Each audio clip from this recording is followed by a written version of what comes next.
Hello నమస్కారం అండి. Hello నమస్కారం. నమస్కారం అండి, ఎవరు మాట్లాడుతున్నారు? నా పేరు వైశాలి, నేను 9th స్టాండర్డ్ లో ఉన్నాను. ఎక్కడున్నామ్మా?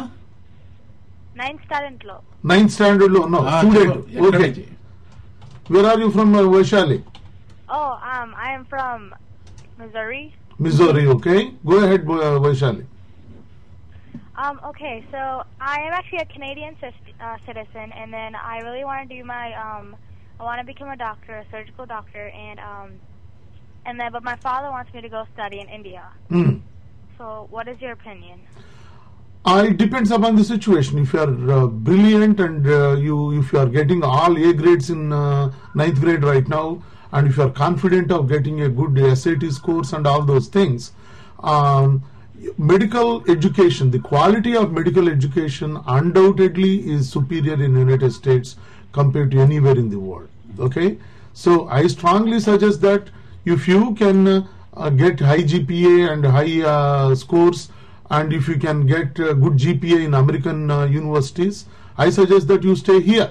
But on the other hand, if you are an average or above average student but still hell-bent on pursuing medical education, then you have two other options. One is going to India, obviously, Manipal program, where you do 2 years in India and come back and pursue the rest here, 2 or 3 years in Manipal and come back, or go to the islands here, like Grenada. Okay, so you have several options to pursue. So you think about your level of competence and make the decision in consultation with your parents. Thanks for the call, Andy. Okay, go ahead. Cheppamma. Okay, నాకు actually GPA 4 ఉంది. Okay, okay, very good.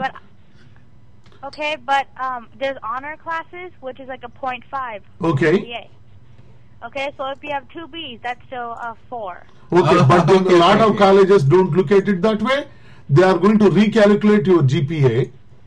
Vaishali, one thing is, good colleges, when you get a B, even though your school gives you 0.5 more than what it is, they recalculate your GPA. But our intention is not discouraging you, Vaishali. I suggest that you do better and make sure that you don't get B in any grade, in any class. Because in 9th grade, in high school level, if you are getting B grades, it is extremely difficult to get A grades in college level. So I want you to work harder than what you are doing right now and get nothing but A grades from now on. Okay. Okay? Good luck. Okay. Bye. Okay, thanks. ఇప్పుడు ఒక చిన్న break తీసుకున్నాను. కొంచెం మంచి ఇది latest song ఒకటి ప్రసారం చేసి తర్వాత will be back. Callers please hold on అండి. So we do need a break. నమస్కారం అండి, ఎవరు మాట్లాడుతున్నారు? నేను ప్రతిభ చింతకుంటాను. ఓకే, 10th క్లాస్ లో ఉన్నాను. చెప్పమ్మా ప్రతిభ. Fairfax, Virginia. Yeah, Pratibha, I think I know you. Yeah, I know you Yep. too. Okay, so what is up, Pratibha? Go ahead. Well, నేను మెడ్ చేద్దాం అనుకుంటున్నాను, కానీ గైడెన్స్ కావాలి. సో ఇండియా ఇక్కడ 2 ఆప్షన్స్ ఉన్నాయి, కానీ ఇండియాకి వెళ్తే ఎక్కువ ఇక్కడికి వచ్చిన తర్వాత కొన్ని కాలేజెస్ లో నీకు ఇది ఇవ్వరు కదా, రెసిడెన్సీ ఇవ్వరు కదా. ఐలాండ్స్ లో కూడా వెళ్తే నీకు ప్రెసిడెన్స్ ఇవ్వరని ఇక్కడే బెటర్ కదా.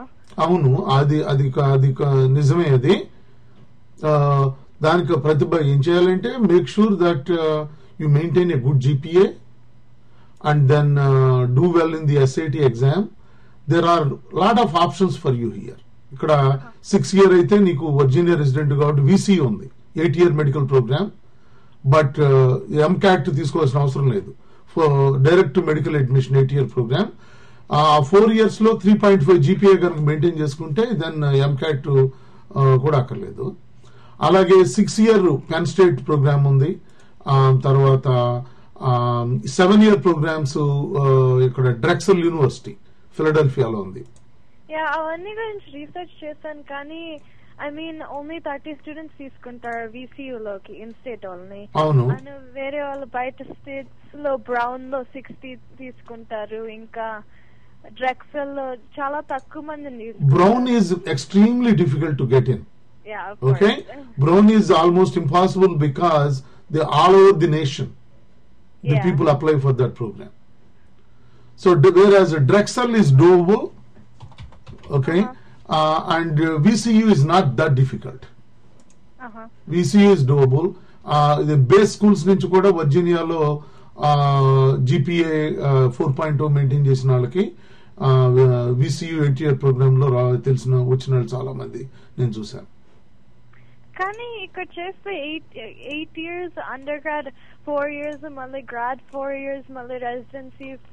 అవును, 11-year డీల్. మరి ఇండియాలో చేసేస్తే తొందరగా అయిపోయింది కదా. ఏమవుతుందంటే ఇండియా నుంచి నువ్వు చేసి వచ్చిన వాళ్ళందరూ MCAT ప్రిపేర్ అవడానికి again they lose an year and half. Okay, where ఇక్కడ అమెరికాలో మెడిసిన్ చేసేవాళ్ళు MCAT కోసం సీనియర్ ఇయర్ లోనే MCAT తీసేసుకుంటారు చాలా మంది. కాబట్టి without losing any time they can finish medicine in 8 years. అంటే 1 year తేడా వస్తుందమ్మా. లాంగ్ కెరియర్ లో 1.5 years is not a huge, it's not a big deal in my opinion.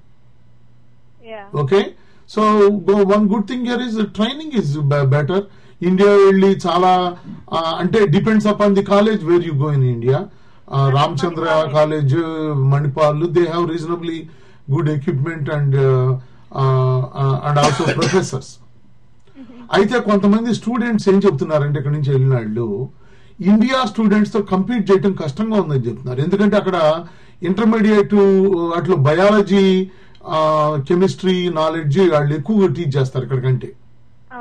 So కాబట్టి రామచంద్ర కాలేజీ లాంటి చోట ఇండియన్ స్టూడెంట్స్ తో కంపీట్ చేయడం కష్టం అని కొంతమంది చెప్తున్నారు, అందరూ కాదు. సో ఇలాంటి అడ్జస్ట్మెంట్ ప్రాబ్లమ్స్ రావడానికి పాసిబిలిటీ ఉంది ఇండియాలో వెళ్ళి మెడిసిన్ చేయడానికి. అయితే ఇక్కడ ఐలాండ్స్ లో చేయడంలో ఆ ప్రాబ్లం ఉండదు, ఎందుకంటే నీ classmates almost everybody is from United states. So islands లో చేస్తే మీకు ఇంకా ఏం ప్రాబ్లమ్స్ ఉంటాయి? ఇక్కడ అమెరికాలో మళ్ళీ పెద్ద ప్రాబ్లమ్స్ లేవు, ఎందుకంటే 2 years island programmes most of them. 2 years med program? Yeah, 2-3 years after your 4-year college degree. అంటే you come back and do the rotations here. Right. Okay, high school తర్వాత కూడా వెళ్ళొచ్చు ఐలాండ్స్ కి. రొటేషన్స్ ఇక్కడ అమెరికాలో చేయొచ్చు. కానీ దానికి కూడా కొన్ని కాలేజెస్ లో తీసుకుంటారా ఐలాండ్స్ లో చేస్తే? ఏది దీంట్లో స్టెప్ ఎగ్జామ్స్ లో మంచి పర్సంటేజ్ వస్తే you can go for residencies in good colleges here. Okay, thank you. Hello, నమస్కారం అండి. మోహన్ గారు బాగున్నారా? బాగున్నాండి. ఎవరు మాట్లాడుతున్నారు? మీ టాక్ షో వింటున్నానండి. నేను యాక్చువల్లీ 2 years నుంచి వింటున్నాను. మీరెవరండి? పేరు చెప్తారా? నా పేరు లహరి అండి. లహరి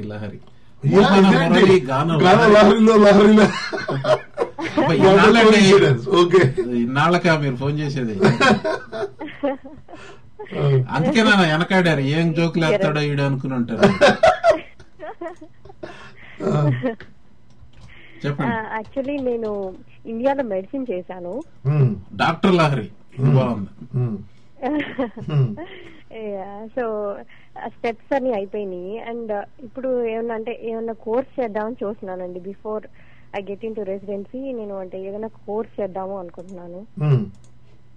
సో మీకు ఏమైనా ఐడియా ఉందా దీని గురించి? అంటే ఇప్పుడు మేము ఇద్దరం ఇంజనీరింగ్ వాళ్ళం కానీ మెడిసిన్ వాళ్ళం కాదు. అయితే మీకు తెలియాలి అంటే మీరు ఏ స్పెషాలిటీ మీరు పర్సూ చేద్దాం అనుకుంటున్నారు. ఫర్ ఎగ్జాంపుల్ అంటే నాకు పీడియాట్రిక్స్ అంటే ఇష్టం అండి. ఓకే, పీడియాట్రిక్స్ ఇష్టం అయితే దానికి సంబంధించిన కోర్సెస్ అంటే పీడియాట్రిక్ రిలేటెడ్ చైల్డ్ సైకాలజీ అన్నో అలాంటి కోర్సెస్ చాలా యూనివర్సిటీస్ లో ఉంటాయి, సైకాలజీ డిపార్ట్మెంట్స్ లో వాటిలో. ఓకే, సో కొంచెం రెలవెంట్ అంటే మీరు ఫ్యూచర్ లో కెరియర్ కి సంబంధించిన కోర్సెస్ రెలవెంట్ మీరు కంటిన్యూయింగ్ ఎడ్యుకేషన్ అని ఒక సెక్షన్ ఉంటుంది చాలా యూనివర్సిటీస్ లో అమెరికాలో. అంటే you will not be pursuing any degree, you will be taking some courses in a specific area. Okay, so మీకు దగ్గర ఉన్న యూనివర్సిటీ దగ్గరికి వెళ్ళి అక్కడ ముందు చూసుకోండి. ఇప్పుడు క్యాటలాగ్స్ అన్ని కంప్యూటర్లోనే ఉన్నాయి. మీకు ఏ డిపార్ట్మెంట్ లో ఏం కోర్సెస్ ఆఫర్ చేస్తున్నారు, ఆ యూనివర్సిటీలో కనుక మీకు చేయాలనుకునే ఇంట్రెస్టింగ్ కోర్సెస్ కనుక ఉన్నట్లయితే next then go to that specific school offering those courses. School అంటే యూనివర్సిటీస్ లో స్కూల్స్ ఉంటాయి ఇక్కడ మళ్ళీ, ఇది స్కూల్ ఆఫ్ సైన్స్ అని, స్కూల్ ఆఫ్ ఇంజనీరింగ్ అని అట్లా. Okay, school. సో ఆ పర్టికులర్ డిపార్ట్మెంట్ ఏ స్కూల్లో ఉందో వాళ్ళ అడ్మిషన్స్ ఆఫీస్ దగ్గరికి వెళ్ళి then go and tell them that you want to take some courses on as a continuing education student. What are the application requirements? Most of the time very relaxed gaane untayi continuing education ki. Okay. And they may not even ask, some universities may not even ask TOEFL. Okay, for a continuing education. Konni universities lo even continuing education students are asked to provide a TOEFL score for foreign graduates. Okay. So atla meeku bold unte Americalo one good thing with the American system is you don't have to pursue a degree to take courses in universities here. Mm-hmm. So you can take 1, 2, 3 courses in the area of your interest in a separate track which is not towards any degree, like as I told you, continuing education. Okay. I suggest that is the best avenue for you to pursue education at this time. Okay, Andy. Okay. Okay, Andy. Okay, good luck, Dr. Lahari. Thank you.